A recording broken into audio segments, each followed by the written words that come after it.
Welcome to the Deep Dive. We're the show that takes stacks of fascinating sources and, well, dives deep, pulling out the key ideas so you can be truly well-informed. And today we're jumping into something that might just challenge, well, everything you think you know about your body, your mind, maybe even reality itself.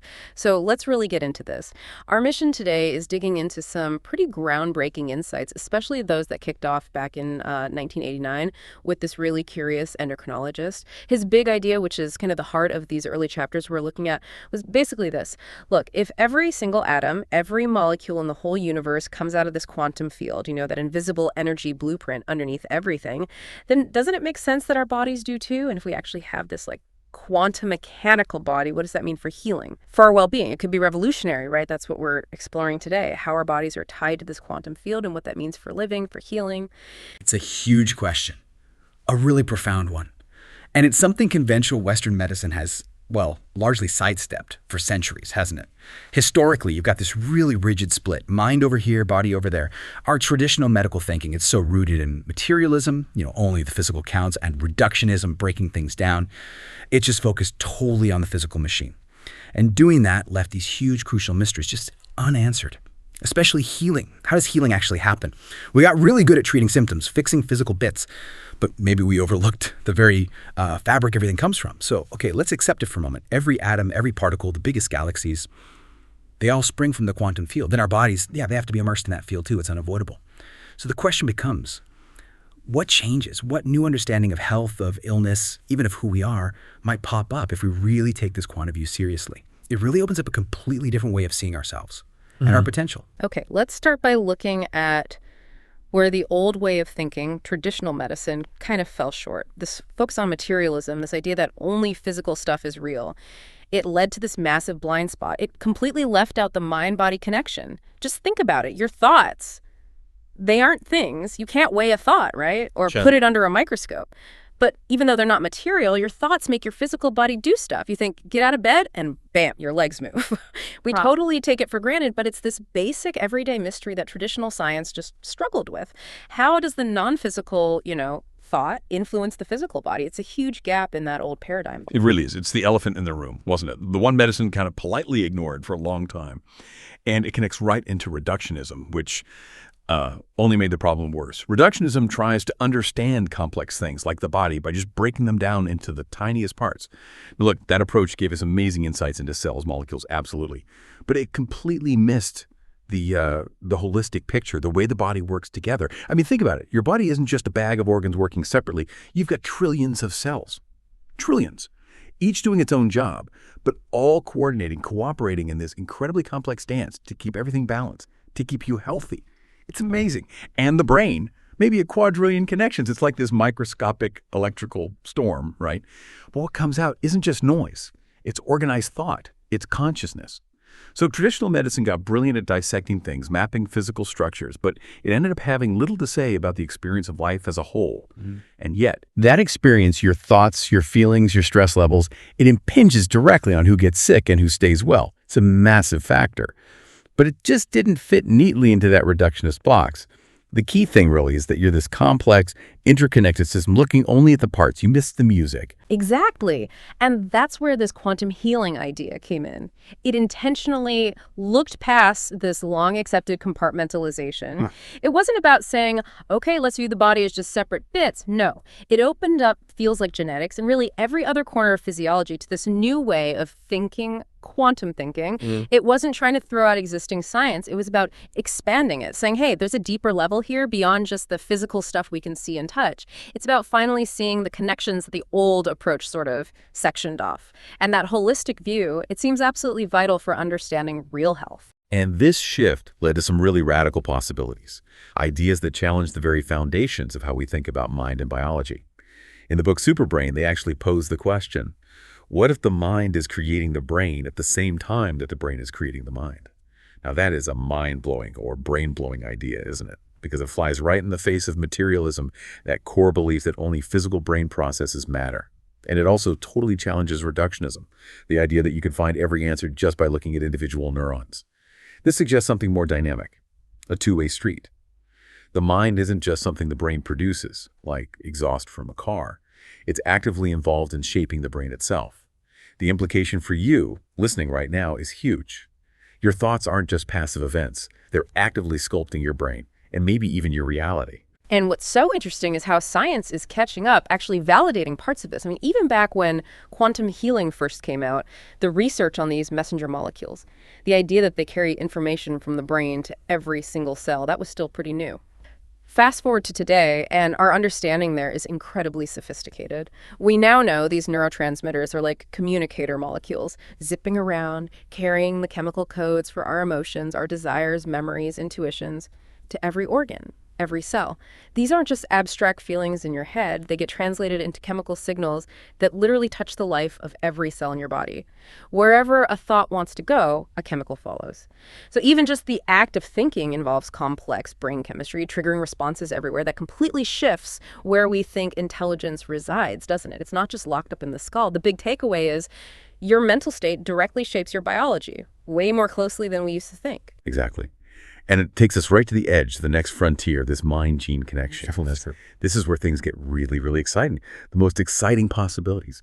We're now looking seriously at how beneficial genetic changes, actual measurable changes in how your genes express themselves, can happen through things like meditation, contemplative practices. These things that were always seen as, spiritual, we're now realizing are powerful mind-body techniques. They speak to every cell. They go even deeper, right down to the genes. And the implications are just explosive. Think about it. Using your mind consciously could potentially help prevent, maybe even reverse, chronic illnesses. It could fight aging. It could combat inflammation. And inflammation is now seen as the prime suspect in many disorders, including cancer. This isn't just wishful thinking anymore. We're talking about real biological transformation driven by our inner world.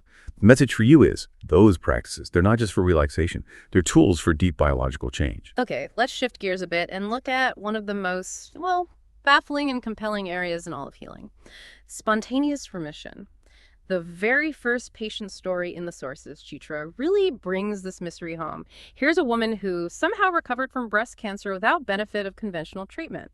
Her scans cleared up. It looked like a miracle. But then the story gets complicated. She later died just as mysteriously. She was still wrestling with the psychological side, the fear it would come back. Her case raises this deep question: what caused that amazing recovery? And why couldn't it last? It's such a powerful, deeply human illustration of this whole mind-body puzzle. Chitra's story is deeply unsettling, isn't it? The ambiguity.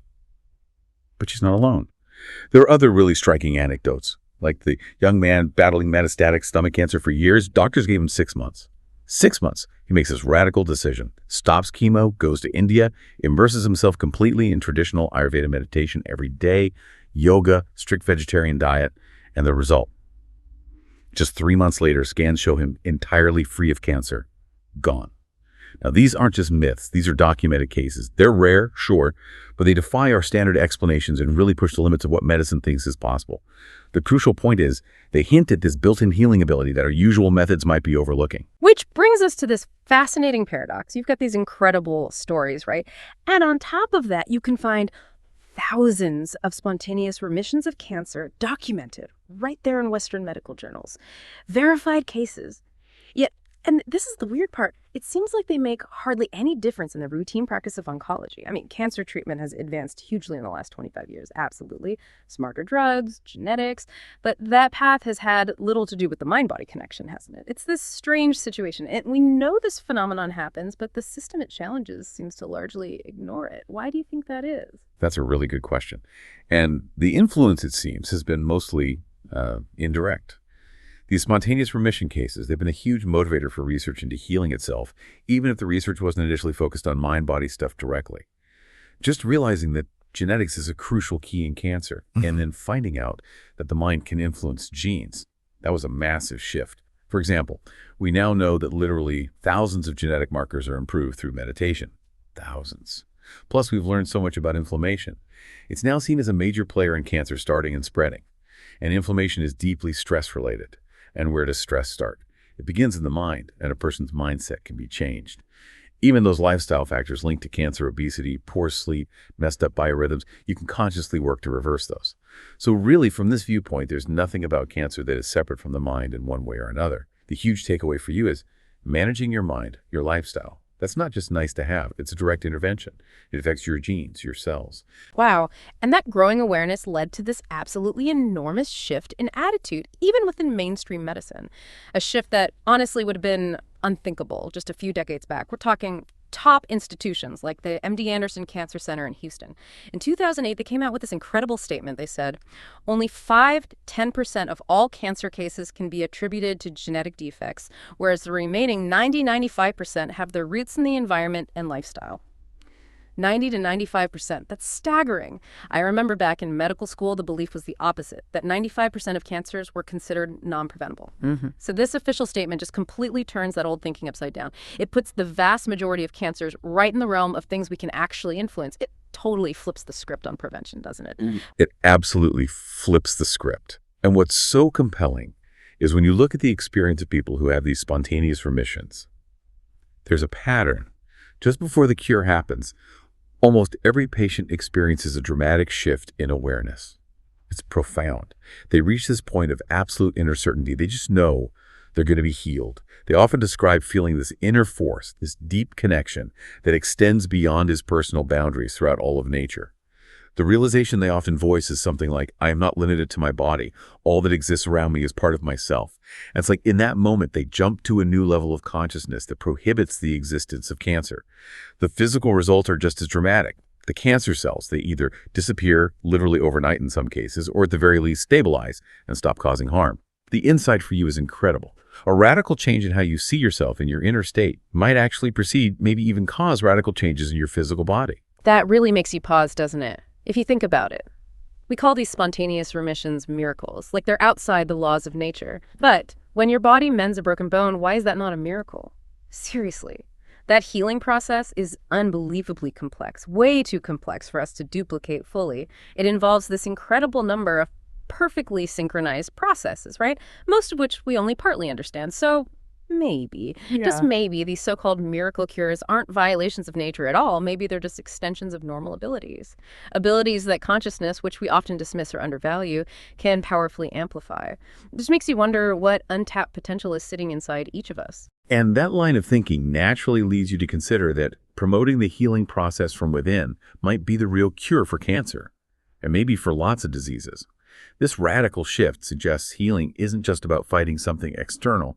It's about cultivating an inner environment, an inner state that literally removes fear and doubt at the same time as it removes the disease.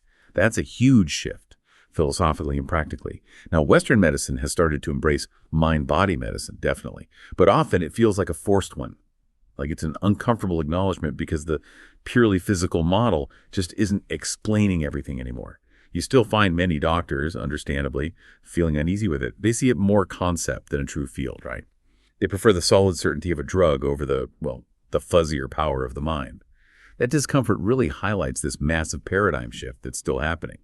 For you listening, it means true healing might involve looking inward just as much, if not more, than looking for external fixes. Okay, let's talk about how we usually see our bodies. We tend to think of them as solid, right? Fixed structures, kind of like a statue we live inside. But that picture, it's fundamentally wrong. Remember the old Greek philosopher Heraclitus? He said, you cannot step into the same river twice because the river is always changing, new water flowing in. Well, guess what? Your body is exactly like that river. And this is where it gets really, really mind-bending. Get this. 98% of the atoms in your body were not there a year ago. 98%. Just let that sink in. Your body isn't a static thing. It's this continuous flow, this dynamic process, that skeleton that feels so solid. It literally was not there 3 months ago.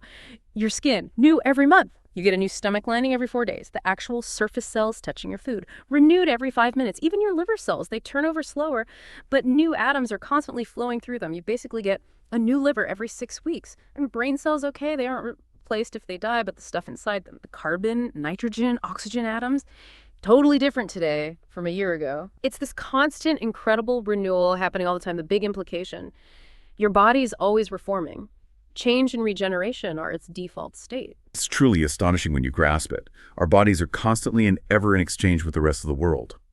Breathing, eating, eliminating. We're literally dissolving and rebuilding ourselves moment by moment. Yet, the scientific picture we inherited, mostly from Newton, it kind of preferred things to be static, didn't it? It focused on solid objects, fixed laws. It led to this frozen geometric way of mapping out everything material. The idea of the sculpture took precedence over the idea of the river. But the river, that relentless flow of atoms swapping in and out, has not stopped just to please science. The sheer beauty of it is that your body is new every moment. But that poses a huge challenge for traditional science, doesn't it? How do you make a map of the body for every moment? It's a question that pushes against the very tools and assumptions of classical biology. For you, it means your body is never truly stuck. It's always in a state of potential transformation, always renewable. And this idea of constant change, this flux, it extends to our brains too, which challenges another really deep-seated medical belief. Let's really unpack this one. For ages, the absolute dogma in medicine was that the brain could not heal itself, period. That meant pretty much any brain damage from an accident, a stroke, a disease was considered permanent, irreversible. Neurons gone. Tough luck. They're gone for good. And that belief obviously shaped everything about treatment. It often led to this sense of hopelessness for people with neurological issues. But that rigid belief has been steadily dismantled by some truly groundbreaking research. Even back in 1969, Godfrey Raisman, over in Cambridge, proved using an electron microscope that damaged nerve cells can actually sprout new growth. They can try to repair themselves. Then came the really stunning work by Dr. Ignacio Madrazo in 1986. He took healthy new cells and implanted them into the brain of a Parkinson's patient. The result, an amazing 85% return to normal functioning. And get this, these weren't always even brain cells. They used cells from other places, like the adrenal gland, because they also produced dopamine. That was just monumental. It showed the brain had this incredible, underestimated ability to repair and adapt, even with something as devastating as Parkinson's. And there's also this growing idea that the brain has its own complex chemical repair kit. Swedish researchers reversed memory loss in rats using something called NGF nerve growth factor. That hints at possibilities for Alzheimer's. The key insight here is just how dynamic the brain is, far more capable of self-repair than we ever imagined. And here's the really critical part to understand. None of these huge steps forward, these shifts in what we thought was possible, none of it could have happened without a fundamental change of concept in science itself. It's actually kind of disturbing to think that the same doctors who confidently speak today of healing the brain just as confidently pronounced it impossible in 1985. This isn't just about better technology. It's about changing the entire worldview. Think about Elizabeth Dunn back in 1912. She successfully implanted nerve cells in a mouse brain. Groundbreaking. And how was it received? Total indifference, just ignored. Or Dr. Don Gash, another pioneer in this brain graft research. He was literally told by a senior professor not to waste your time on a silly idea that can't be true. It just shows how powerful these ingrained beliefs, these paradigms can be. They can blind us to revolutionary possibilities even when the evidence starts trickling in. You know, what's really fascinating is that even the skepticism around Madrazo's initial success kind of accidentally highlighted the brain's own healing power. Critics pointed out that the patient's recovery seemed far too fast for the new tissue to take. It happened too quickly for the implanted cells to be the whole story. So they suggested maybe the brain was actually repairing itself totally on its own. Maybe the surgery itself, the wound, triggered the release of healing chemicals. The analogy used was rather like an oyster releasing mother of pearl in response to a bit of grit under its shell. So while that debate initially questioned the mechanism of the transplant, it unintentionally reinforced this amazing idea. The brain has this deep built-in capacity to fix itself, which further challenged that old static view of the brain. The crucial takeaway for you is, your brain's ability to heal isn't some freak occurrence. It's a fundamental designed-in feature. Okay, let's zoom out even further now to an even more profound idea. We generally walk around assuming we have separate minds, separate bodies. You know, if I stub my toe, I feel the pain, not you. But what if that's not the full story? The sources we're looking at propose a truth that, well, at the quantum level, completely flips this. The idea is you and I are embedded in one mind, a cosmic intelligence that creates, governs, and controls reality. Whoa, okay. This cosmic intelligence isn't like some old man in the sky. It's the actual fabric of existence, and we're part of it. Inseparable. The physicist Schrödinger really helps dissolve these boundaries. He said, consciousness is a singular that has no plural, meaning there isn't really your consciousness and my consciousness as totally separate entities. And he also dissolved time, saying mind is always now. There is really no before and after for the mind. It points towards this timeless, unified awareness underlying everything. The core insight is huge. Your individual mind isn't cut off. It's part of this universal intelligence, which means you're connected to everything and maybe have more power to shape your experience than you realize. And this connects directly to what scientists call the hard problem in neuroscience, which is basically how to explain the mind as it relates to the brain. Despite all the incredible new knowledge we have about brain function mapping circuits, understand chemicals, none of it has really solved this core puzzle. The mind, consciousness itself, is still just as mysterious as ever, really. We don't even have a basic explanation for where thoughts come from. The fundamental question just hangs there. How did intelligence ever get associated with inert physical lumps built from atoms, molecules, and subatomic particles? If the brain is just, a machine made of stuff, how does it produce the subjective feeling of being alive? The taste of chocolate, the feeling of love. The key thing is, our current scientific models, they're still incomplete when it comes to consciousness. It strongly suggests there's something more going on, something maybe non-material. Which leads us to this absolutely critical fork in the road. You could call it the mind first versus matter first debate. The stakes are enormous. If mind is primary and matter is secondary, then wow, the implications are staggering. We live in an intelligent universe. That means all the aspects of human intelligence are invisibly wrapped up in every atom. We feel creative because the universe is creative. Our lives inherently have purpose and meaning because we emerged in a meaningful cosmos. Matter didn't just randomly bump into itself. It arose because cosmic intelligence needed a way to express itself. In this view, nothing about the unfolding universe from the instant of the Big Bang has been random. Everything has meaning. But if matter came first, if matter is primary, then the universe is basically dead, accidental, and our consciousness, just a weird fluke, a ghost in the machine. That's a profound choice in perspective, shaping how we see everything. And while it's radical for many, this mind-first idea offers a powerful alternative to that purely materialist view. And what's really striking is how the quantum healing perspective completely flips the old script. Instead of seeing us as physical machines that have somehow learned to think, it suggests we are thoughts that have learned to create a physical machine. That's a total reversal, isn't it? It implies that our picture of the world, what we call reality, is basically a formation of brain impulses. Those impulses come from nerve signals, which come from energy vibrations, and beneath that energy, emptiness, the quantum void. So which bit is actually real? The provocative answer given is none, because every step along the way is just a code. This completely challenges the idea that, say, the color red exists out there in nature.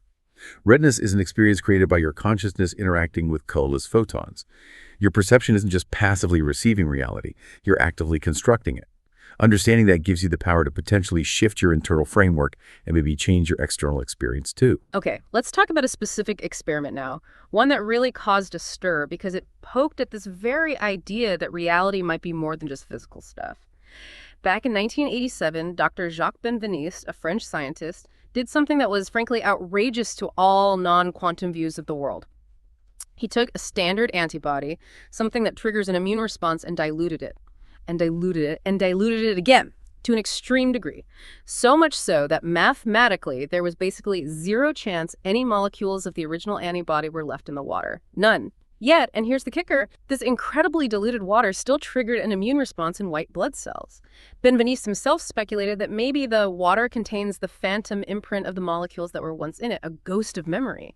The results were so bizarre that the journal Nature, a top scientific journal, reluctantly published them in 1988, but they added a note saying essentially, there is no physical basis for this. The immune cells were acting as if they were being attacked from everywhere when in fact it was nowhere. It just defied all normal cause and effect. Right, and this is where things get really weird, and where quantum physics starts offering explanations that sound impossible in our everyday world. This idea of a phantom imprint, a ghost of memory, it connects to really deep physics concepts like Bell's theorem and non-local reality. Think of non-locality as this profound interconnectedness. Things that look separate can influence each other instantly, no matter how far apart they are. No signal traveling between them, no time delay. It breaks our everyday rules of space and time. I mean, common sense tells us objects are separate, right? They exist in their own local reality. But even gravity, which Newton himself found baffling, violates this. The Earth is held by the sun across 93 million miles of empty space. How? Bell's theorem took it further. It proved mathematically and experimentally that subatomic particles can be linked. If you measure one, its partner instantly changes, even if it's light years away, faster than the speed of light, which, according to Newton and Einstein, is not permitted in ordinary reality. Information isn't supposed to travel faster than light. This instantaneous connection, this non-locality, strongly suggests a quantum explanation is needed. Reality isn't just separate bits, it's this deeply interwoven field. The implication is staggering. Everything is fundamentally connected, allowing for subtle, maybe non-physical influences to affect the physical world, like Benveniste water memory. And this leads to these really radical ideas from cognitive scientists like Donald Hoffman. He uses the term conscious agents. Hoffman argues that things like light's brightness and color, along with everything else we perceive, they don't actually exist out there as fixed properties of the world. Instead, they come from conscious agents. They are generated by consciousness. So the redness of an apple, it isn't in the apple. It's an experience created by your consciousness interacting with the light reflecting off the apple. Your brain itself is dark inside, right? No light gets in. Yet it creates this incredibly vivid, colorful world you experience. And this applies across species. A dog here sounds way higher than we can. Some snakes literally see infrared heat using special organs. They experience a reality totally different from ours. So our reality, it's fundamentally filtered, constructed by our own nervous system, tailored for our survival needs. It's not an objective snapshot of the world. Exactly. It reinforces this profound idea that your personal reality is fundamentally subjective. It's shaped by your brain, your consciousness. As the saying goes, all things in existence are tied to our senses, and our senses are tied to our brains. Even something simple like feeling a chair is hard to the touch. That hardness isn't an objective fact until your brain made it that way by interpreting nerve signals. A cosmic ray just zips right through the chair like it's mostly empty space, and you don't even need to physically touch things to know their qualities. Quick question. Which is softer, a starched linen napkin or a rose petal? The rose petal. Obviously. Yeah. Right. You instantly compare them in your mind using this internal image of touch without needing the physical objects. It shows how incredibly powerful the brain is at constructing reality from internal models, not just direct input. Understanding this is empowering. Your subjective experience isn't less real, it's your unique creation. Okay, let's pivot slightly now. Let's talk about the intelligence that's not just in our heads, but seems to permeate our entire bodies. We can define this intelligence really simply as know-how, just innate knowledge. Think about it, a single blood cell. It doesn't just drift aimlessly. If you get a cut, that cell rushes to a wound site. It instinctively knows where to go and what to do when it gets there. It acts as surely as a paramedic. In fact, more surely, since it acts completely spontaneously and without guesswork. This isn't like some complicated computer program running things. It's this inherent distributed intelligence built into every cell, every process, from tiny enzyme reactions to how whole organs function. The key insight is just recognizing this profound innate intelligence guiding everything your body does automatically. And observing that leads to three really important conclusions. First, intelligence isn't just in the brain. It's present everywhere in our bodies. Distributed intelligence. Second, our own inner intelligence is far superior to any we can try to substitute from the outside. The body's innate wisdom is often way better at healing and balancing than anything we can impose externally. And third, and this is maybe the most profound, intelligence is more important than the actual matter of the body itself. Without that know-how, that guiding intelligence, matter would just be, undirected, formless, and chaotic, like a pile of bricks without an architect. And this has huge implications for how we think about healing. Some conventional therapies designed to attack disease can ironically end up stripping the body of the very intelligence that usually guards it from disease. Chemotherapy is a classic example. It hits cancer cells hard, yes, but it can also devastate the immune system. That leaves the body vulnerable. Studies show relapse rates or even new cancers developing later can be significant, sometimes as high as 30% for breast cancer patients. And often, chemo can't statistically get every single malignant cell. It leaves behind just more than enough to start over again. The takeaway for you is, real healing might need to support, not suppress, your body's own deep intelligence. Let's look at a real-world example of this body intelligence, something that just blows normal expectations out of the water. The Tarahumara Indians up in northern Mexico, they're legendary among physiologists. Why? Because they can run 25 to 50 miles a day in high altitudes without discomfort, or not just elite athletes. Whole tribes do this week after week. And here's the craziest part. A scientist tested the winner of one of these epic races. His heart rate was actually slower after finishing than when he started. Slower.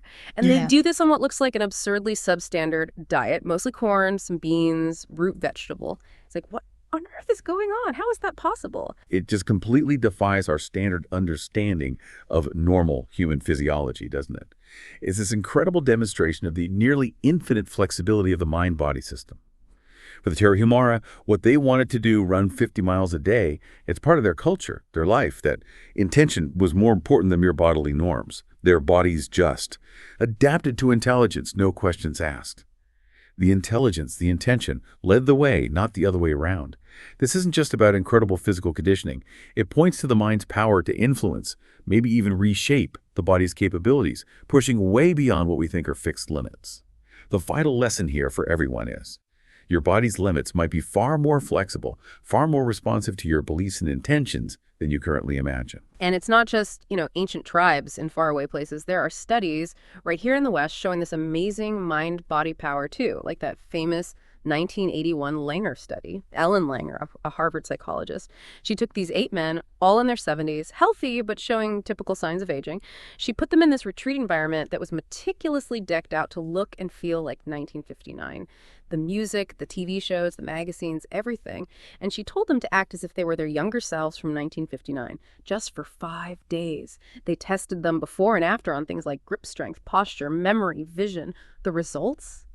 Astonishing. After just 5 days, the group improved on 7 out of 8 measures, including better vision. Get this.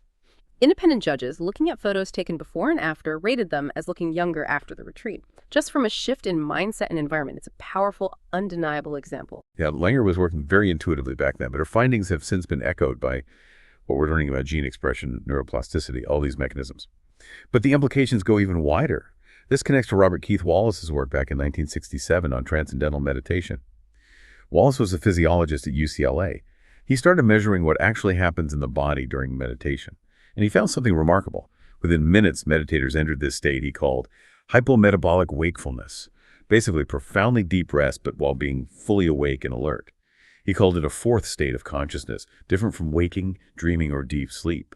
They achieved relaxation much faster and much deeper than even in the deepest stages of sleep. It was this unique combination, alert mind, deeply rested body, a direct, measurable link between a conscious state and physiology. And Wallace kept going with this research, didn't he? By 1978, he started looking specifically at aging, and his findings there were just incredible. He discovered that people who had been meditating long-term were significantly younger biologically than their chronological age. And we're not talking a year or 2. Some subjects tested as fully 20 years younger than their actual age on the calendar. He even worked out this rough calculation. On average, each year of regular meditation takes off roughly 1 year of aging. And this wasn't just about how they looked. It was measurable biological markers, blood pressure, hearing, vision, all significantly better than expected for their age. It strongly suggests aging isn't just this inevitable downhill slide. It seems to be a process deeply influenced by our state of consciousness. Is that really what this points to? Yeah. That our minds can slow down aging. It certainly seems to point that way, yes. And what's really fascinating about those studies is that the people meditating were not trying to age more slowly. That wasn't their goal. They were just doing the practice, which seemed to remove some kind of invisible barrier. And then the desirable physical changes took place of their own accord, spontaneously. It speaks again to that inherent intelligence of the body, doesn't it? Remove the interference, and it knows how to optimize itself. And then there was that big Blue Cross and Blue Shield study in 1986. They looked at 2,000 meditators. They found this group was much healthier than the American population as a whole in 17 major areas of serious disease. Much lower hospitalization rates for heart disease, cancer, all sorts of things. It suggests these practices that cultivate inner awareness, inner quiet, they have these broad systemic health benefits way beyond just lowering stress. The core message for you really is that cultivating inner peace, expanding your awareness, it can have direct, measurable, and profoundly positive effects on your physical health and how you age. Okay, this all leads to a really interesting insight, kind of tying everything together in our daily lives, our experience of being sick or well. I remember this one patient, she was dealing with this whole constellation of frustrating symptoms, irritable bowel, headaches, fatigue, couldn't sleep, felt depressed, just miserable. She tried everything, conventional medicine, alternative stuff, nothing really worked long term. Then one summer day, she just went to Tanglewood, the beautiful outdoor music venue, had a picnic, lay in the sun, listened to Mozart, ate her lunch peacefully. These simple things, they just made her incredibly happy. And that night, slept like a log, first time in years. The exact same thing happened the next summer. I ended up jokingly giving her a diagnosis, picnic deficiency. It sounds funny, but it was so true. It just powerfully showed how much our emotional state, our joy, our connection with nature affects our physical health. That picnic deficiency story is perfect, isn't it? It illustrates this day and truth so elegantly. Nature is man's healer because nature is man. When we get back to nature, or even just engage in things that bring us genuine freedom and joy, something fundamental shifts inside us. That feeling is described as vital. It allows inner and outer nature to blend. The profound insight here is that the quantum mechanical body, this flowing, intelligent system we are, is just a doorway back to nature. It's a reminder that we aren't separate machines isolated from the world. We're part of it. Our well-being is deeply tied to that connection. For you, it highlights the incredible healing power in simple, joyful moments in reconnecting. And this brings us to a really challenging idea, but maybe a crucial one. All disease is personal. In fact, it has to be. We tend to think of diseases like, the flu virus as these external things that attack us, or like parts breaking down impersonally. But the argument here is that reality itself is deeply personal, so illness must be too. Think about even the common cold. It's not just the virus itself. How it manifests in your specific body depends on this huge web of factors.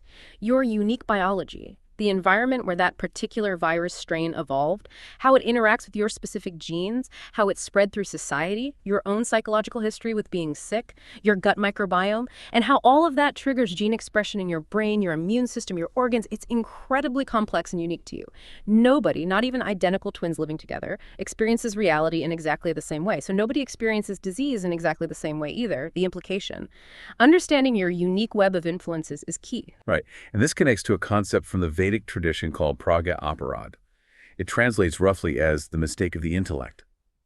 It's this tendency of the mind to create a fiction that the sick body is somewhere else, separate, impersonal, disconnected from our thoughts, our feelings, our choices. Think about the young woman mentioned with Crohn's disease. Her body was clearly crying out for healing, sending all these signals of distress with chronic symptoms. But her mind, caught up in trying to maintain this high-stress normal life, interpreted those signals, those attempts at healing, as irrelevant or troublesome, an inconvenience. She kept pushing, insisting on a lifestyle her body just couldn't handle. The intellect, wanting control, wanting normalcy, can refuse to see that everything mind, body, illness, wellness is happening inside one unified reality. It creates this false separation that actually gets in the way of healing. The key takeaway for you is ignoring your body's signals or trying to just power through them with willpower that can actively block your path to getting well. And just as there's the beneficial placebo effect, where belief helps healing, there's the dark side, the nocebo effect, where negative expectations actually cause harm. And this isn't just theoretical, it has real, measurable effects. Consider patients under anesthesia for surgery. For years, the assumption was they're out cold, they can't hear anything, doesn't matter what we say. But then researchers started hypnotizing patients after surgery, and they found the unconscious mind had actually heard every word that was uttered during the procedure. Every word. And here's the alarming part. When surgeons made negative comments aloud, wow, this is worse than we thought, or not much chance of cure here, those patients tended to play out those gloomy predictions by not recovering as well. Now it's standard practice to avoid negative talk in the OR, because the more positive the surgeon's comments, the better the patient's outcome tends to be. It's stark proof.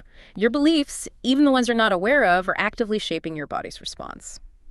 It's a powerful thought, isn't it? It's incredibly powerful.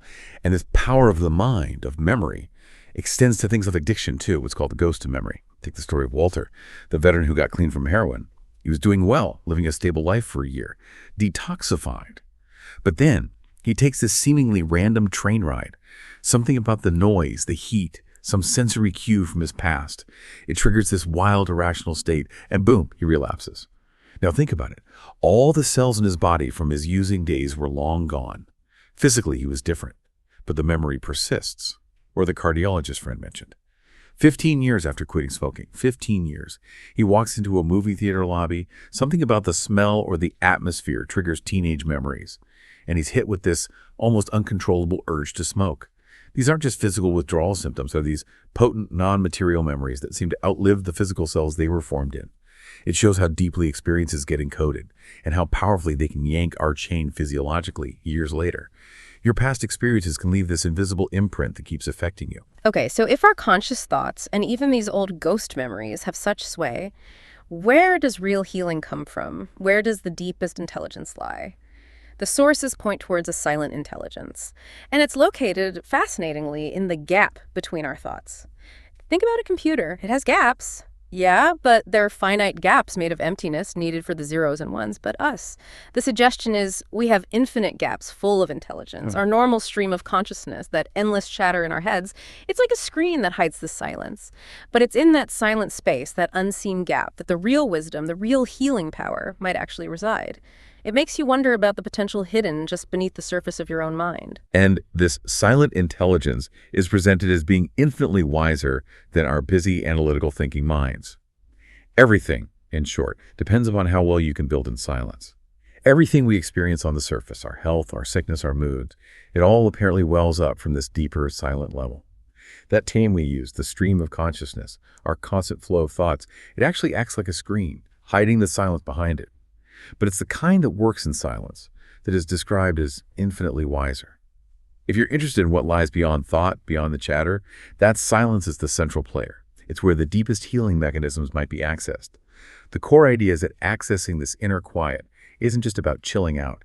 It's about tapping into this vast, intelligent source of well-being that's always there. And this silent intelligence isn't just theoretical, it's something that can apparently be experienced.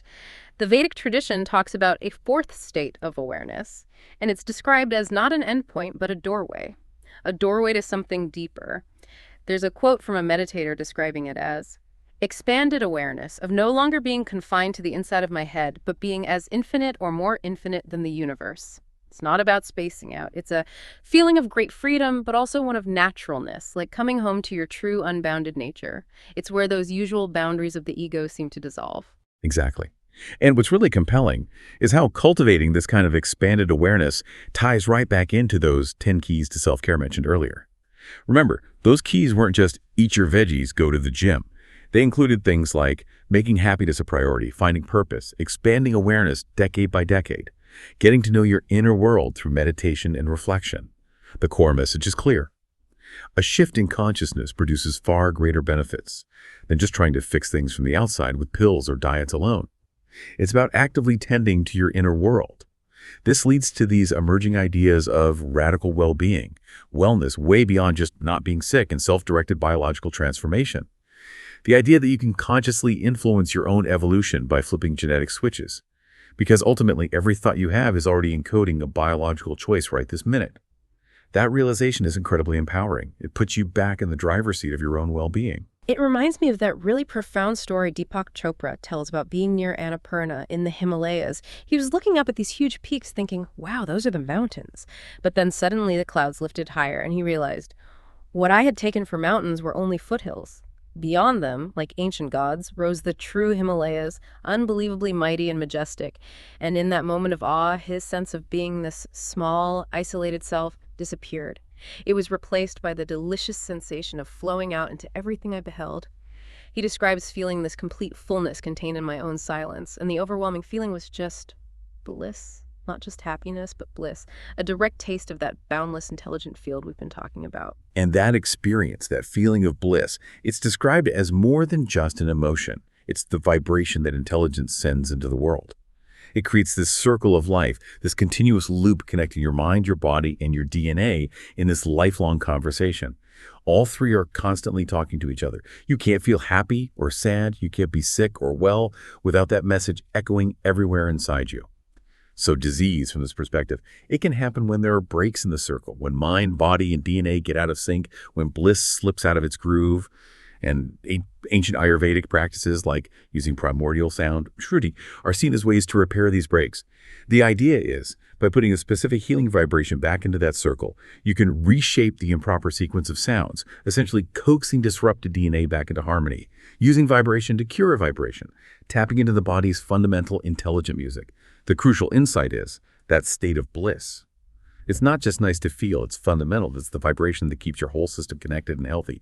And when it's disrupted, things can go wrong. Hashtag take shack out track outro. Wow. Okay, so our journey today, diving into these quantum dimensions of ourselves, it really shows how much our understanding of health and even reality is shifting. We're moving way beyond those old limiting ideas of just being physical machines. We've touched on this radical idea, our bodies as dynamic expressions of a quantum field, constantly renewing themselves. And our consciousness, our thoughts, our beliefs, they aren't just side effects, they profoundly shape our physical reality. This changes absolutely everything about how we look at wellness and how we look at illness. So, wrapping up, what does this all really mean for you listening right now? I think it means that fundamentally, how you see yourself is perhaps the most important influence on your state of well-being or its absence. And the really pervasive, deep truth underlying all of this is the idea that you exist inside your body is entirely untrue. That's the illusion. The truth is your body exists in you, inside your consciousness. Your body, every feeling, every sensation, every biological process, it's all unfolding within the vast field of your own awareness. Seen this way, you're not just a collection of physical parts contained within skin. You are the field and the knower of the field. Understanding that, really feeling that interconnectedness, it unlocks this inherent capacity for healing that you possess. So here's the final thought to leave you with. If what you see, you truly become, then what reality are you actively creating for yourself right now, every single day, with every thought you have, every choice you make? If the redness of an apple, the hardness of a chair are co-created in your consciousness, if the very structure of your brain, the expression of your genes are influenced by your mindset, the implications are just immense. Really consider the impact of living in an intelligent universe where that intelligence is woven into every atom, and you play an active role in shaping your own health, your own reality. What new capacities for healing, for insight, for even maybe defying what we consider normal? What capacities are just waiting inside you to be unlocked simply by shifting your attention, by recognizing the boundless nature of who you truly are? It's definitely something worth pondering long after this deep dive is over. Okay, let's unpack this. We often think of our bodies as, well, separate, predictable machines, right? Responding to external commands. When illness strikes, our first instinct is often to pinpoint an external cause. A germ, a malfunction, something outside of ourselves. That's the standard view, yeah. But what if that's only half the story? What if there's a deeper, maybe more intelligent reality at play? One that we can consciously influence. Maybe even shaping our very physical reality from within.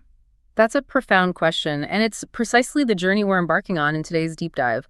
We're stepping into the, truly transformative insights of quantum healing, specifically exploring chapters 10 through 14 of part 2. Okay. Our mission today is really to challenge that conventional wisdom, unearthing surprising facts and those aha moments that redefine the very nature of healing and well-being. Right. And this isn't just theoretical. The implications are incredibly practical for our daily lives, our choices. And that's what's so compelling here, isn't it?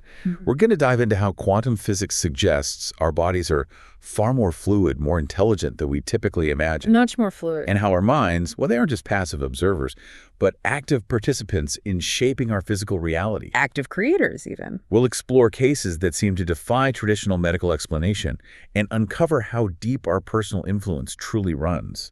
I mean, right down to our genes and our cellular structure. Let's get into it. So, if we accept this incredibly dynamic, fluid view of the body, where does it all begin? The book takes us right at the most fundamental level, the quantum body. This is a radical idea, really. It challenges almost everything we thought we knew about our physical selves. It really does. If, as quantum physics posits, every atom and molecule in the universe emerges from the quantum field, then our bodies must surely do the same. That's the logical extension, yes. To clarify, think of the quantum field as this invisible underlying fabric of reality. It's like a universal ocean of energy and information. And everything, from the smallest electron to our very bodies, continuously arises from it and dissolves back into it. It's the ultimate source. The source of everything. Exactly. So the profound insight here is, if every atom, every molecule emerges from this field, then our bodies must possess what the book calls a quantum mechanical body. A quantum mechanical body. Okay. And this suggests that the deep mysteries of healing aren't just confined to the physical, observable body. They're literally immersed in this interconnected quantum field. So healing happens in the field, not just in the cells. That's the implication. It shifts our whole perspective from seeing the body as a fixed material object to something much more dynamic, much more fluid, like a pattern in the field. And this idea, it directly critiques the limitations of traditional materialism and reductionism in medicine, right? Absolutely. Materialism, with its insistence that only physical processes matter, well, it completely ignored the mind-body connection for the longest time. I mean, think about it. Our thoughts cause our bodies to move. We take that for granted every single morning when we get out of bed, but it's actually a profound mystery. It is. You can dissect a body down to its cells, and you won't find a single trace of a thought. Not one. Yet the connection is undeniable. Undeniable. And reductionism, which tries to find answers only at the level of, say, a single neuron or a single cell, it just misses the forest for the trees. It loses the big picture. The holistic view. Exactly. Our bodies are incredibly holistic. You have trillions of cells cooperating not just for their individual function, but to sustain overall balance, overall health. Right. And you've got, what, up to a quadrillion neural connections in the brain, generating this microscopic electrical storm. And the result is organized thought, not just static. Precisely. Organized thought, not just a jumble of noise. Medical science, despite its amazing precision in dissecting the body, has traditionally had very little to say about the experience of life as a whole. Which, ironically, directly impacts who gets sick and who stays well. Exactly. This narrow view, insisted upon for decades, just couldn't account for what we're now starting to understand about consciousness and its role. Precisely. And this shift in thinking wasn't just theoretical, was it? It immediately opened up entirely new avenues for research. Things like radical brain plasticity. It sounds almost counterintuitive, doesn't it? We're so used to thinking of the brain as this biological computer, like hardware. Fixed hardware model, yeah. But the idea that our thoughts are actually shaping its very structure, that the mind is creating the brain at the same time the brain is creating the mind. Yeah. How does that fundamentally change our understanding, not just of intelligence, but maybe even our sense of personal agency? It's truly mind-blowing. What's fascinating here is how that notion flew straight past the insistence that only physical processes matter. Right past it. When quantum healing was published, the basic research showing how messenger molecules carry information from the brain to every single cell in the body. That was revolutionary stuff back then. Brand new, yeah. This idea that the brain isn't a fixed entity, but is constantly influenced by our thoughts, feelings, choices, and crucially, our self-awareness. Well, it just didn't fit the old model. But now, Now, our knowledge in this area is incredibly sophisticated. It's become clear that, well, to think is essentially to practice brain chemistry. you're literally mixing chemicals with your thoughts. You are, creating a cascade of responses throughout the entire body. It demonstrates this dynamic interplay that science is only now truly beginning to grasp in its fullness. And the implications are just explosive when you look at the mind-gene connection. We're not just talking about influencing brain cells anymore. No, much deeper. We're talking about actively pursuing beneficial genetic changes, Yeah. not through some, designer drug or complex gene therapy, No external tech needed initially. but through practices like meditation and other contemplative techniques. These aren't just spiritual concepts anymore. Far from it. They are mind-body techniques that speak to every cell, and even deeper to every gene. The profound insight here isn't just that these practices feel good, Although they often do. but that they are literally sending instructions to your genes, actively rewriting your biological destiny, potentially. It's like sending biological emails down to the genetic level. Wow. This shifts us from being passive inheritors of our health to potentially conscious cultivators of it. Right. Offering cutting-edge possibilities for preventing, maybe even reversing chronic disorders, actively attacking the causes of aging, fighting inflammation. Which is now suspected as the prime underlying factor in so many diseases, right? Including cancer. Exactly. Inflammation seems to be a key player. This brings us to a phenomenon that continues to baffle conventional medicine: spontaneous remission. Ah, yes, the big mystery. These are cases where a serious illness, often cancer, just disappears without any conventional medical intervention or with treatments that aren't typically considered curative. Right, like the first patient mentioned in the book, Chitra. She recovered from breast cancer without conventional treatment. But tragically, she later died just as mysteriously. Still, her initial recovery just defied all logic. It did. Or consider the young man with metastasized stomach cancer, struggled for 6 years. Given only 6 months to live, right? That's right. He gave up on chemotherapy, traveled to India, immersed himself in Ayurveda, meditation, yoga, strict vegetarianism. The whole package. The whole 9 yards.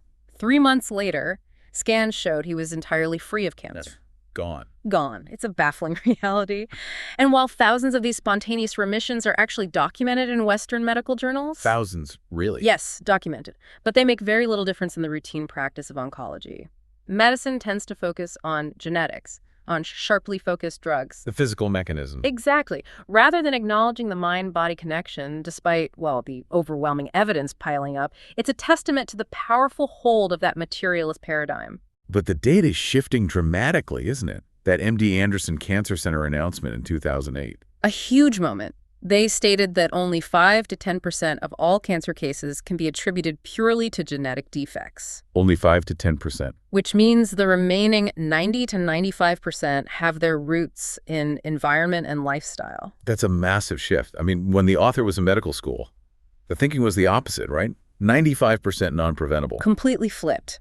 This implies that nothing about cancer is truly separate from the mind, from our choices, our way of life. Lifestyle choices, stress, distorted biorhythms, all these are being connected to cancer now. And crucially, all are potentially reversible through conscious choice and internal shifts. What really strikes me, reading these accounts, is how spontaneous cures are often preceded by this dramatic shift in awareness. Yes, that's a recurring theme. The patient somehow knows they will be healed.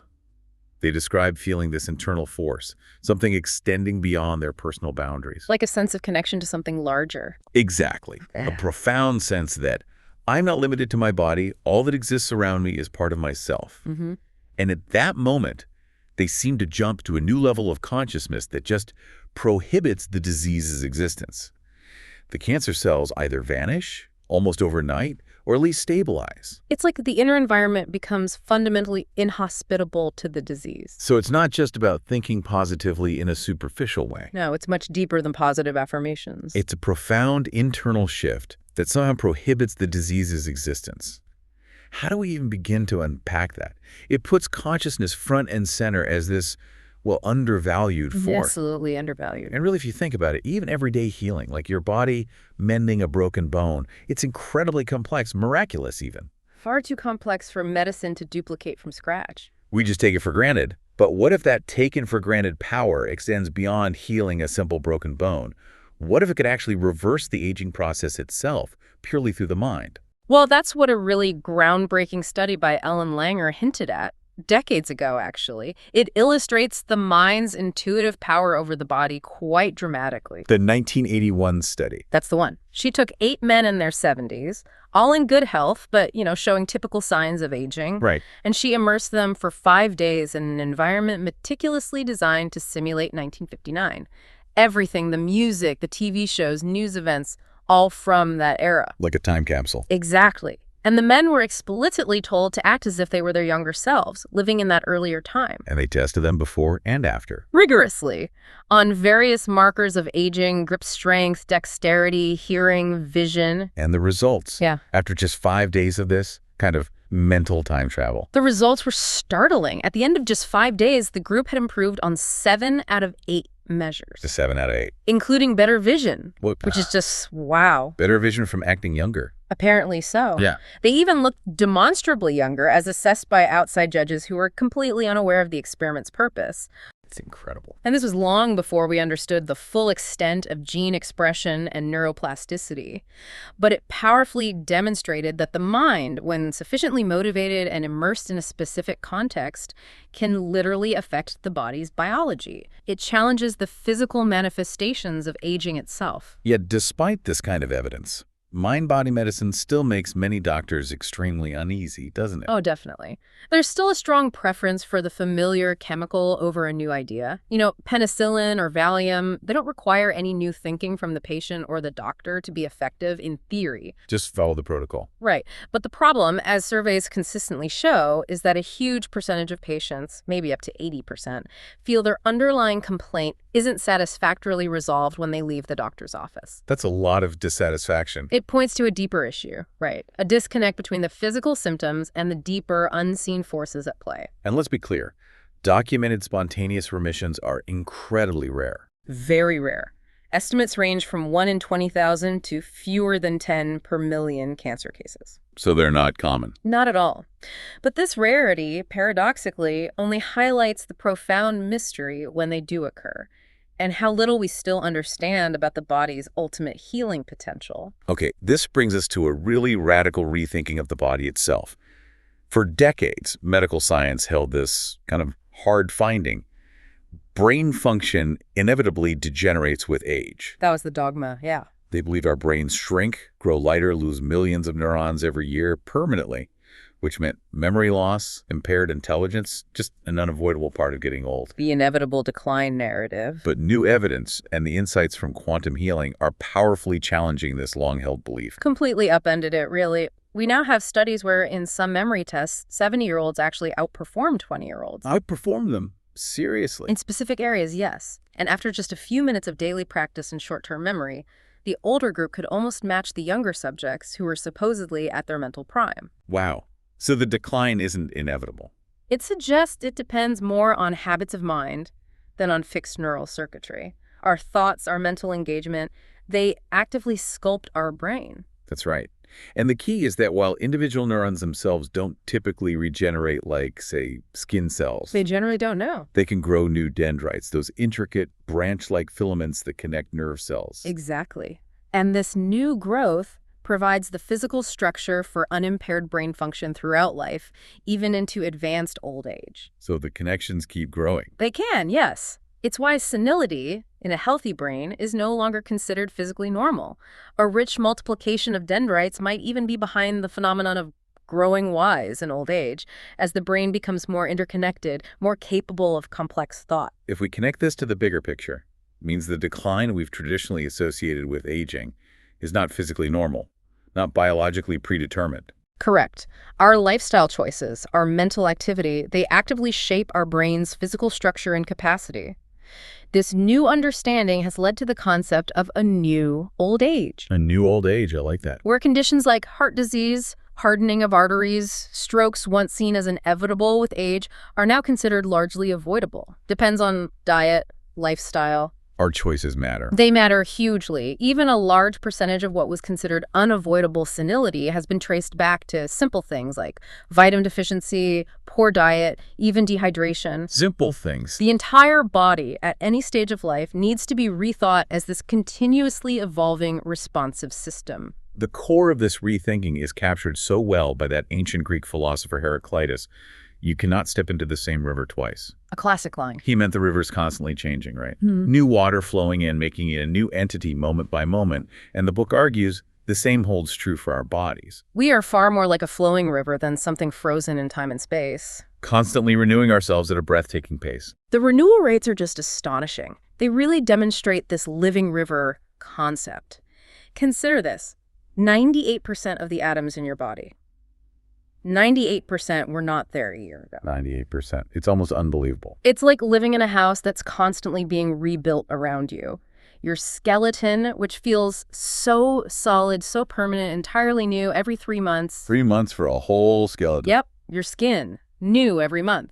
Complete shedding and regrowth. Okay. Your stomach lining, facing those harsh digestive acids, completely replaces itself every 4 days. 4 days. And the surface cells that actually contact the food, every 5 minutes. Wow. Even your liver, a vital organ, is new every 6 weeks. And while brain cells themselves aren't replaced once they die, their actual content, the carbon, nitrogen, oxygen atoms, is totally different from a year ago. You know, hearing about how 98% of my atoms are new in a year, it almost makes you wonder if we should update our passport photos every 3 months too. Maybe we should. But seriously, this idea of constant renewal is profound, isn't it? Yeah. It's like living in a building where the bricks are systematically taken out and replaced every single year. If you keep the same blueprint, it still looks like the same building, but it's fundamentally not the same matter. The structure persists, the matter flows. The human body stands there looking much the same day to day, but it's in constant dynamic exchange with the rest of the world. And this constant change is precisely why traditional science struggles to map the living body as a whole, and why spontaneous cures baffle it. Life just doesn't behave as neatly as a fixed laboratory model. Which leads us to the surprising capabilities of the brain itself and its innate capacity for self-healing.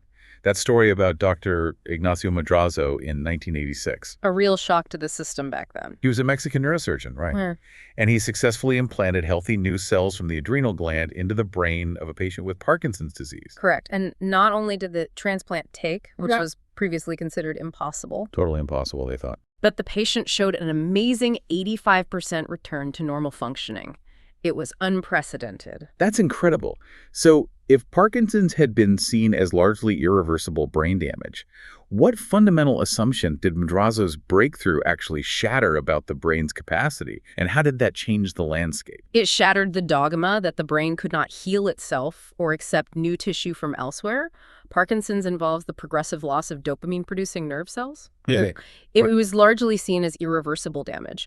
Madrazo's breakthrough immediately suggested the brain could not only potentially heal itself, but also accept tissue from other organs. A complete paradigm shift. And this was only 86. Yeah, and remember, as recently as 1969, a researcher had only proved that damaged nerve cells could sprout new growth, a far cry from full restoration. A big difference. And it hinted at something even deeper, the brain's own incredible capacity for self-repair. Later research, for instance, identified a substance called nerve growth factor, NGF. Studies showed NGF could even reverse memory loss in rats, suggesting similar potential for human conditions like Alzheimer's. It's as if the brain has an inherent repair crew just waiting for the right signal, or maybe the right concept, to spring into action. It almost sounds like the body is just waiting for the right signal, the right concept to unleash its incredible self-healing capabilities. It does feel that way sometimes. It's quite remarkable, though, to consider that none of these advances would have been possible without a fundamental change in scientific concept. The concept had to shift first. And it's disturbing to realize that the same doctors who confidently speak today of healing the brain just as confidently pronounced it impossible back in 1985. It highlights the power of prevailing paradigms. We see these historical parallels in science's resistance to new ideas, don't we? Yeah. Elizabeth Dunn's 1912 nerve cell implant research Matt. with total indifference. Ignored. Penicillin was observed killing bacteria over 140 times before Fleming finally discovered it. Took that long for the idea to land. And Don Gosh, a pioneer in brain graft research, was told by a senior faculty member that his idea was silly and couldn't possibly be true. Discouraging, but common in scientific history. And there was even skepticism about Madrazo's rapid recovery, right? Some suggested the brain might be repairing itself in response to the surgical wound itself, not just the new cells. That was one hypothesis, yeah. Like an oyster releasing mother of pearl in response to a bit of grit. Which, even if true, still highlights the body's innate intelligent capacity for healing. Exactly. A self-organizing principle that often just needs the right trigger, or maybe just a shift in concept, to unleash its power.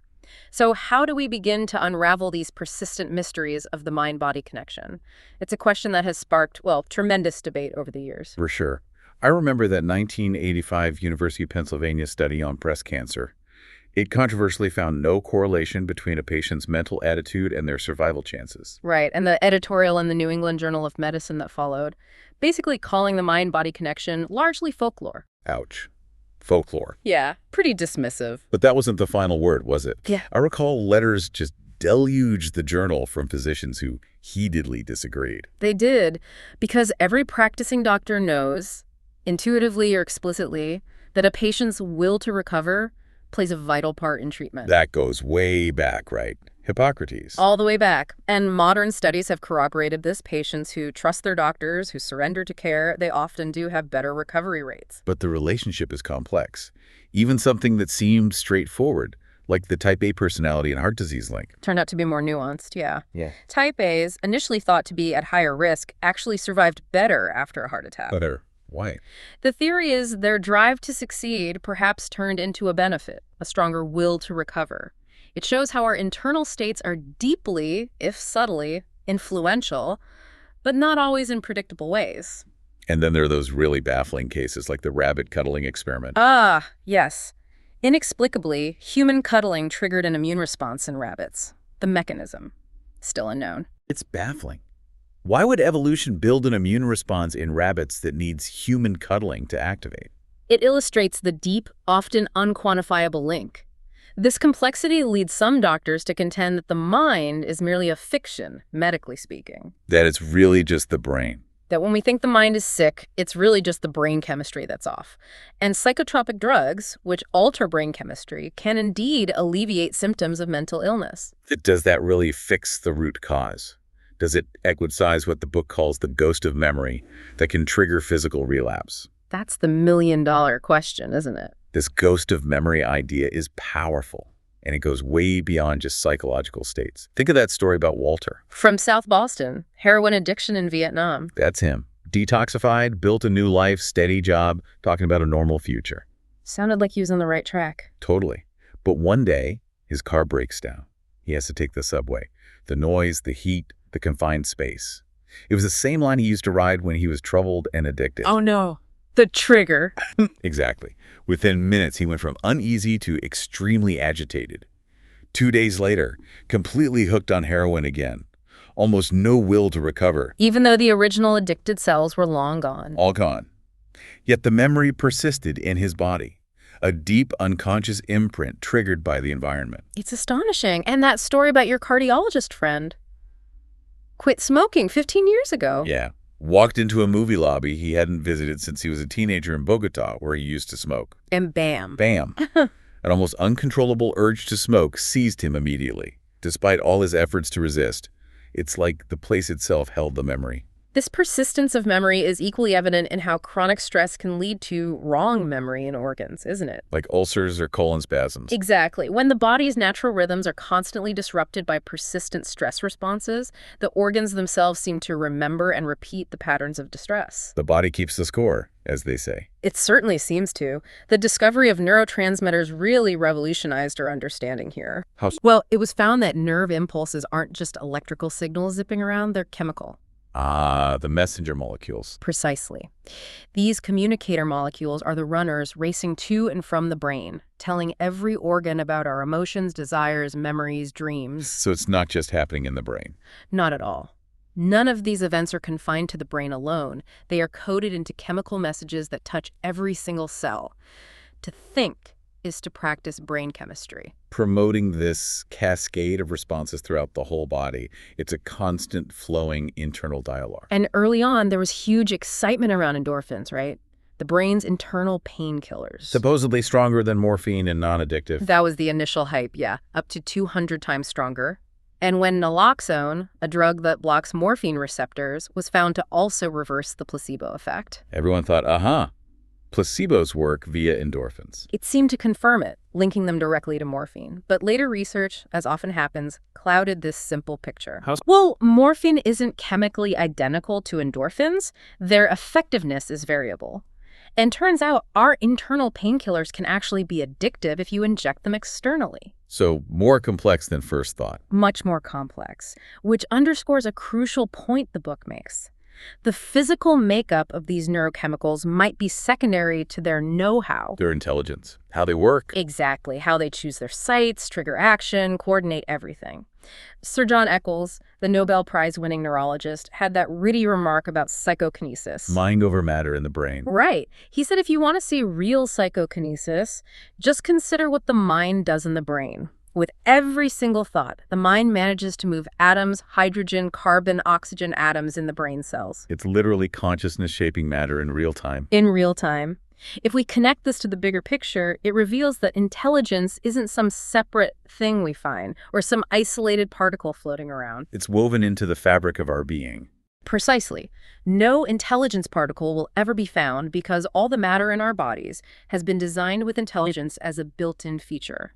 DNA itself, the chemical mastermind. Made of the same basic building blocks as the neurotransmitters it regulates. Exactly. It's like a brick factory that isn't just built from bricks, but whose bricks themselves are intelligent, constantly communicating, learning, rebuilding the factory based on new information. So intelligence isn't separate.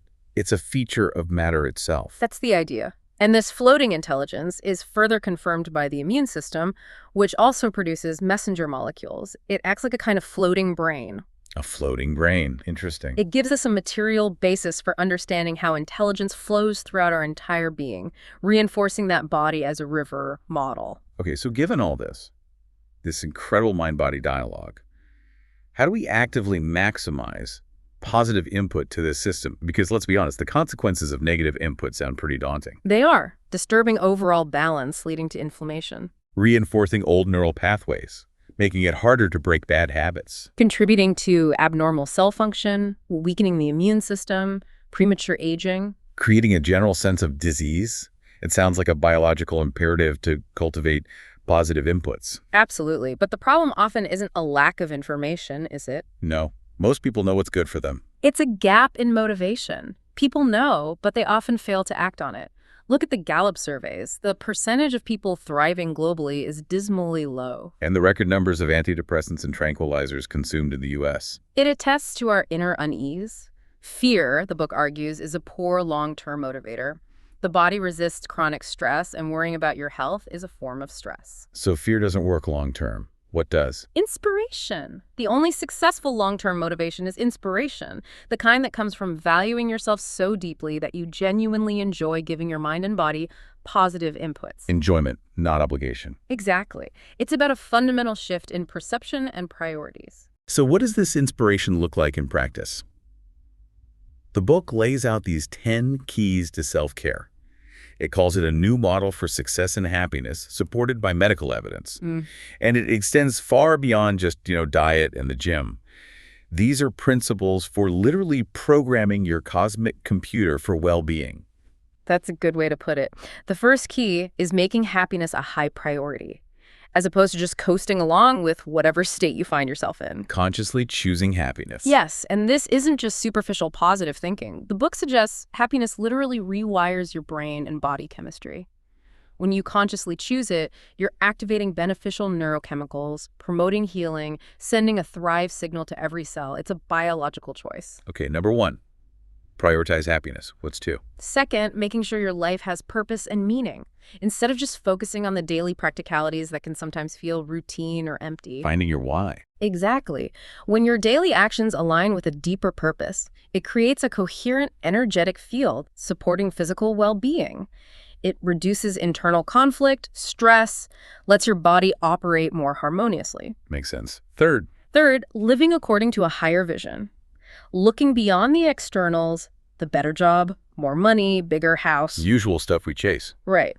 A higher vision provides an enduring internal compass. It shifts focus from fleeting material desires to something more expansive, fulfilling, reduces anxiety, that constant striving that often undermines health. Okay. Fourth key. Fourth, expanding your awareness in every decade of life, challenging that notion that youth is the peak and old age is just decline. Lifelong learning, basically. And experiencing, actively seeking new knowledge, perspectives, experiences. The book suggests continuous expansion, stimulates new neural connections, keeps your mind agile, literally builds a more resilient brain. Love that. Fifth, devoting time and attention to personal growth instead of staying the same and maybe even feeling proud about it. Like actively working on yourself. Yes. Self-reflection, learning from mistakes, consciously evolving.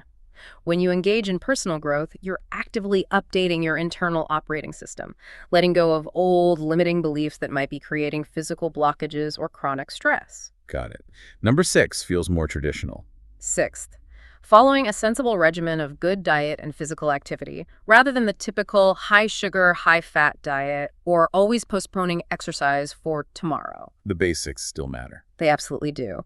But the quantum perspective adds a layer. The quality of your input food, movement, directly impacts the intelligence and efficiency of your cellular processes. Yeah. You're providing the raw materials for that constant self-renewal we talked about. Right. Feeding the river. Seventh, allowing your brain to reset by introducing downtime several times a day, instead of working to the point of exhaustion before finally taking a break. So short breaks are crucial. Essential. It's not laziness, it's vital for cognitive and physical health.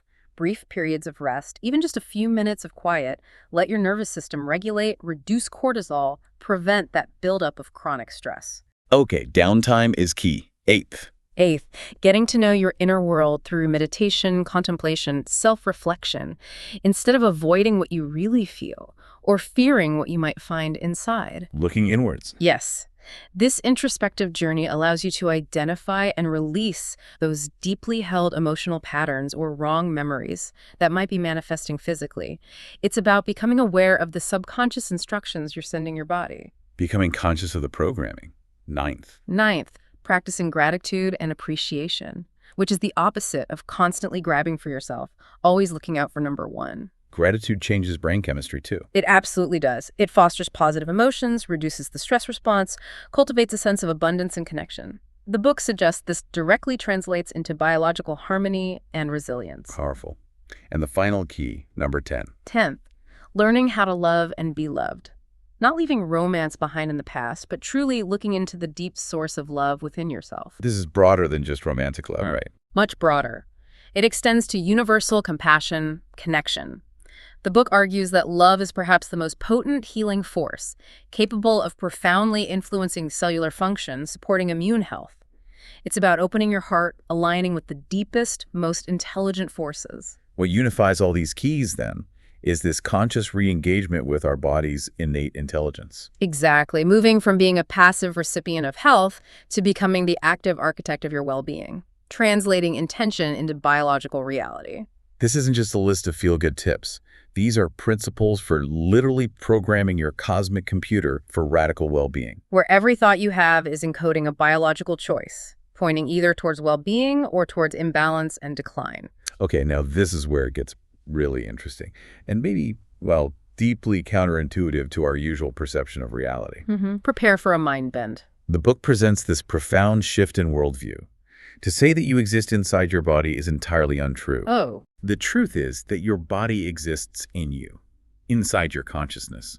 It just flips everything on its head. It really does. What strikes me is that this means nothing about your physical experience, movement, touch, pain, dexterity. None of it exists anywhere except in consciousness. Not out there in the world, but in here. In the knowing of it. As Lord Krishna put it in ancient texts, you are the field and the knower of the field. The field and the knower. Implying an identity far beyond the limited ego trapped inside a package of skin and bone.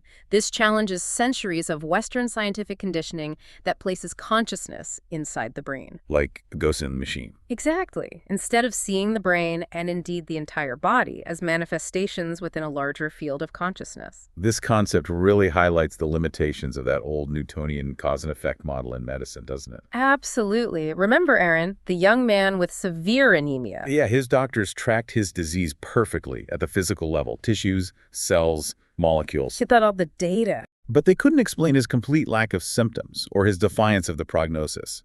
They couldn't scientifically connect his bone marrow dysfunction to his personal life stressors, working 4 jobs, family tragedy. The traditional reductionist model just breaks down there. It simply can't account for the subtle yet powerful influence of inner states. But an Ayurvedic doctor, looking at it differently. To an Ayurvedic doctor, Aaron's tension, his driven personality, his stress, his panic at the diagnosis itself, all that would be seen as primary inputs to his sickness. Inputs on the quantum level. Inputs that entered on the quantum level, where he turns into the person he is.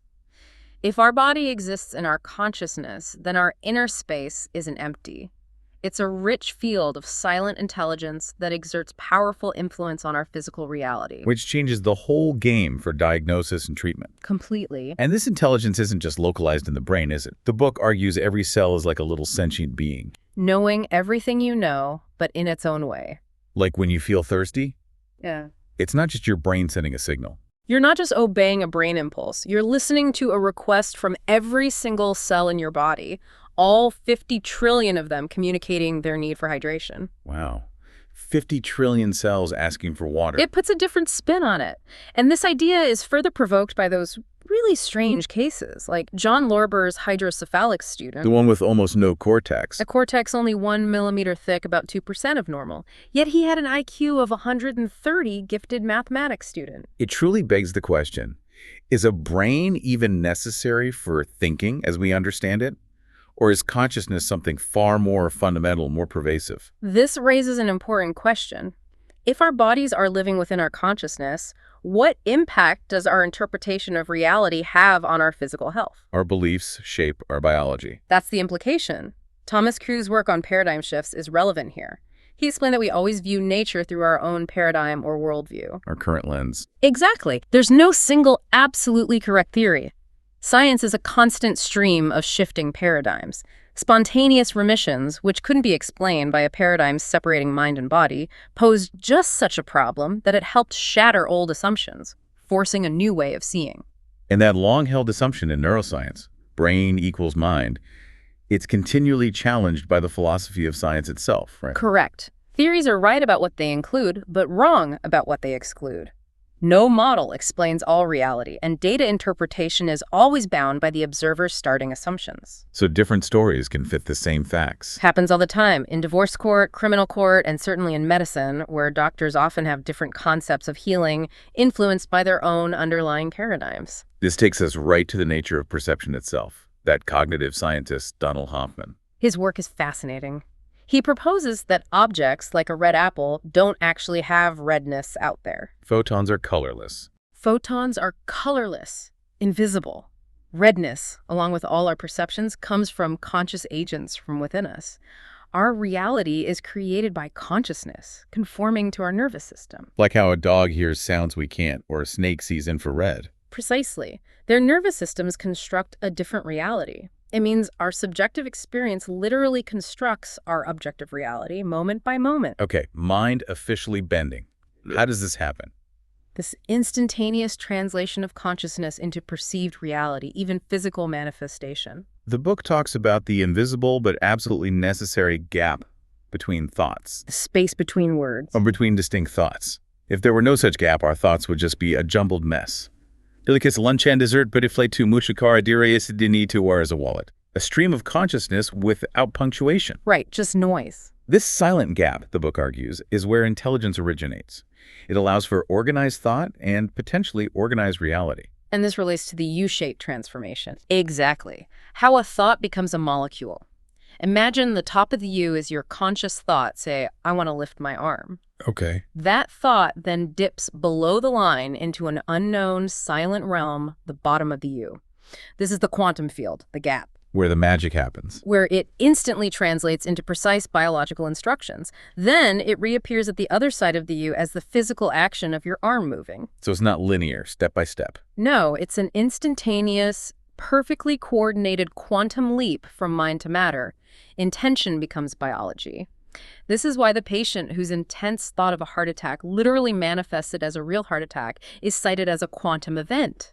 It didn't follow normal cause and effect. Or the woman who cured her cancer just by being told her gallstones were removed and resolving, I'll never be sick another day. Her intention immediately changed her physical reality. If we connect this to the bigger picture, it suggests that our internal world is not just abstract, it's intricately linked to the physical. Operating at a level that defies conventional explanation, much like quantum phenomena. Exactly. And at the very heart of this transformation, the book places DNA, not as a static blueprint, but as a super genius molecule. Living right at the coin of transformation, constantly transferring messages from the quantum world to our physical world, tying new bits of intelligence to new bits of matter. It's a living, vibrating bridge between consciousness and form. This implies a non-local reality, doesn't it? Where physics already accepts this interconnectedness beyond local space and time. Yes, information traveling faster than light. Think about quantum entanglement. When two particles are entangled, measuring the spin of one instantaneously determines the spin of the other, no matter how far apart they are. Faster than light communication. Defies our usual understanding of space and time. That's non-local reality things, interconnected without any apparent physical link or time delay. Suggests a deeper unity. And then there's that really controversial 1987 experiment by Jacques Benveniste, the French immunologist.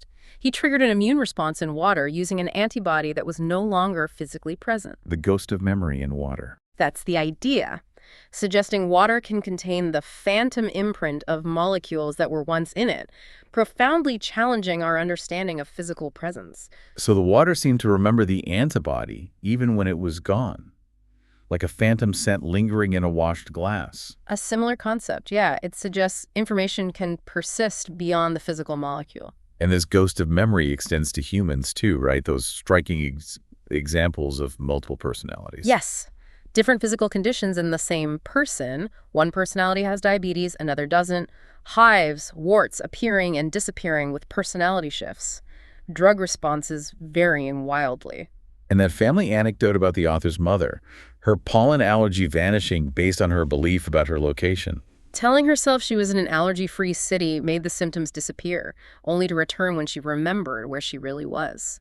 It raises an important question about the profound, almost immeasurable impact of our beliefs and emotional states on our very biology. It's not just metaphorical, it's physiological. Absolutely. It also underscores how our senses aren't passive recorders.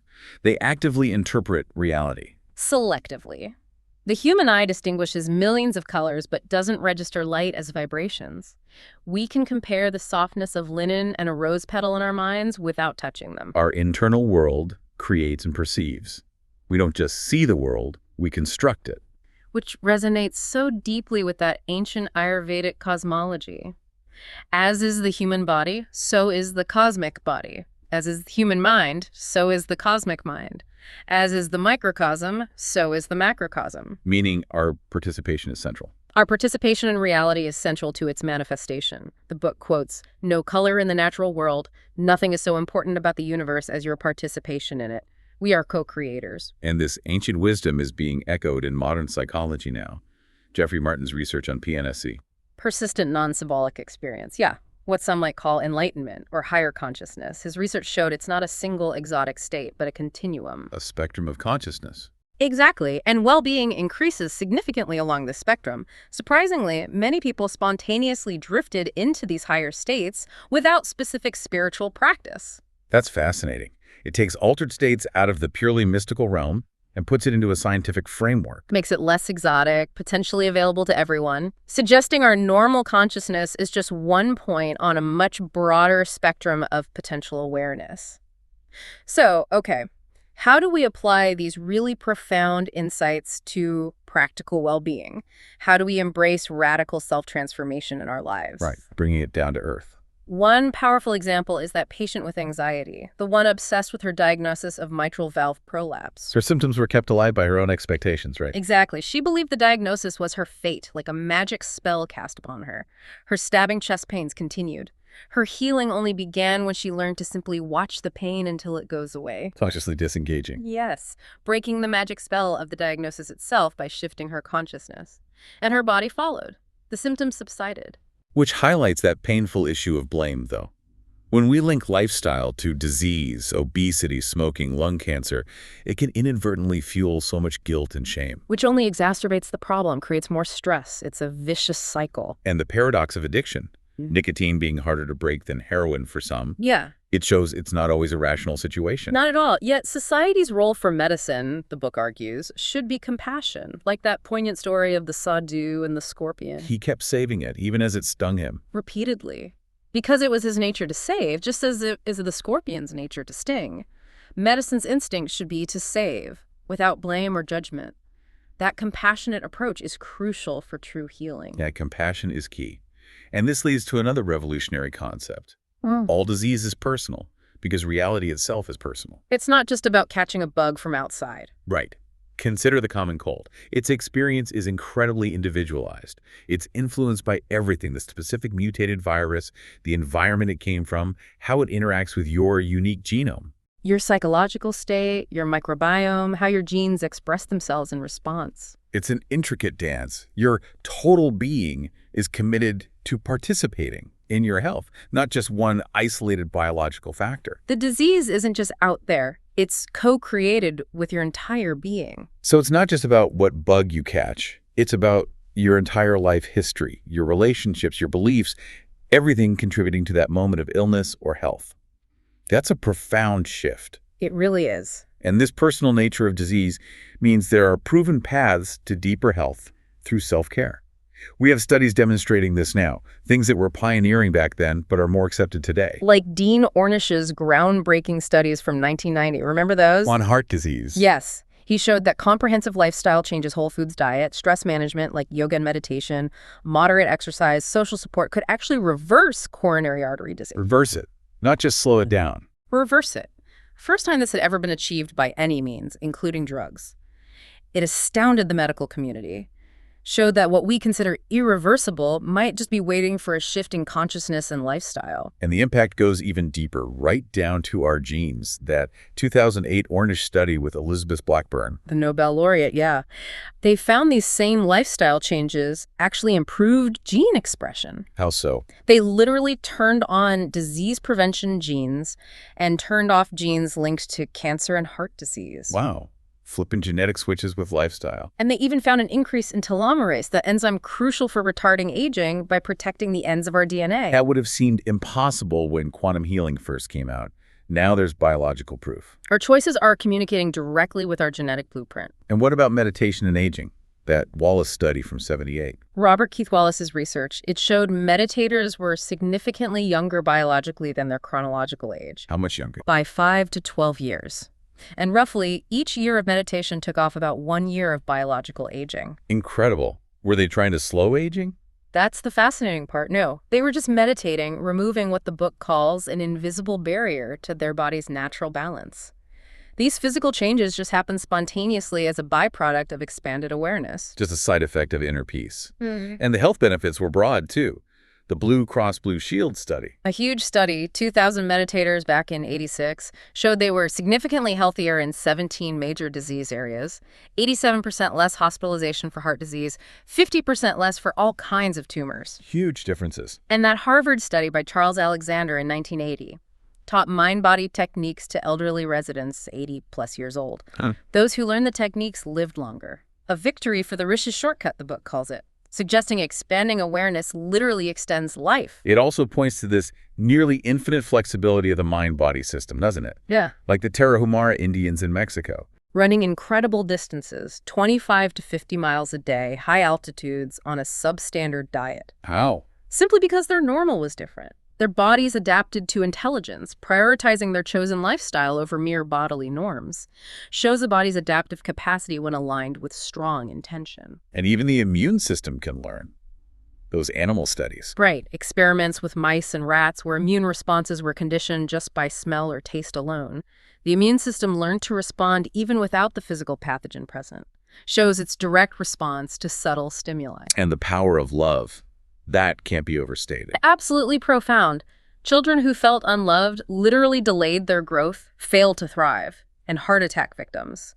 Those who felt loved by their wives were significantly more likely to survive than those who felt unloved. That's heartbreaking but powerful evidence. And that deeply moving story of Laxman Govindas, the dying alcoholic peasant. Who held on to life just to say goodbye to the medical student who showed him compassion. Yes. Illustrates the unbounded power of love and intention to sustain life, even against all odds. This raises an important question about the profound, almost immeasurable impact of our emotional states and relationships on our very biology. It's not just metaphorical, it's physiological. It truly is. All of this leads to a fundamental rethinking of disease itself. Indeed. The book proposes something quite radical. That diseases like cancer and AIDS aren't just physical malfunctions, they're failures of intelligence. Like black holes where bliss or natural balance is distorted out of its normal pattern, where DNA itself seems to want to commit suicide, it's a profound perspective. Viewing disease as a corruption of the body's innate wisdom. And from this perspective, DNA isn't just static code. It's a bundle of vibrations that viruses can exploit by mimicking their frequencies. So the ayurvedic remedy is to reshape the improper sequence of sounds using primordial sound, Shruti, to guide disrupted DNA back into alignment. Using sound to retune DNA. That's the ancient concept.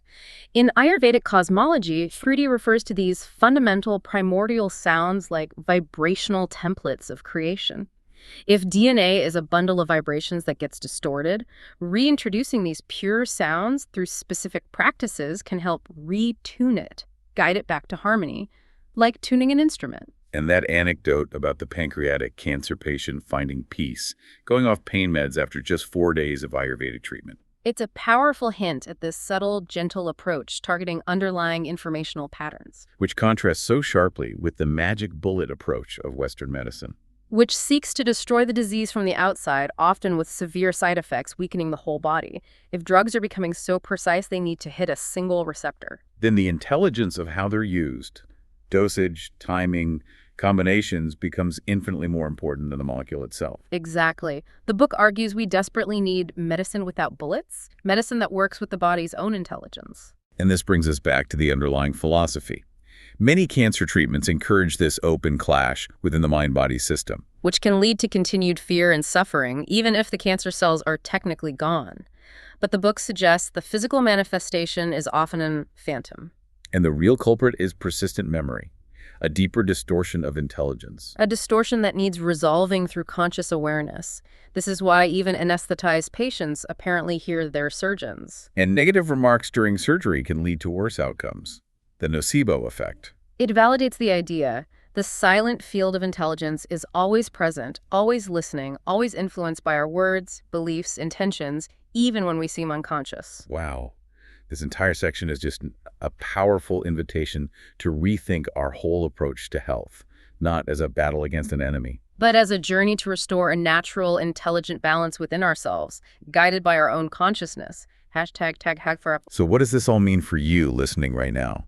Our deep dive into these chapters of quantum healing has revealed something pretty extraordinary. Your body isn't this fixed, separate entity. not a machine. No, it's a constantly renewing river, inextricably linked to your consciousness. Every thought, every emotion, every lifestyle choice you make, it's like a biological instruction, shaping your reality at a quantum level. Indeed.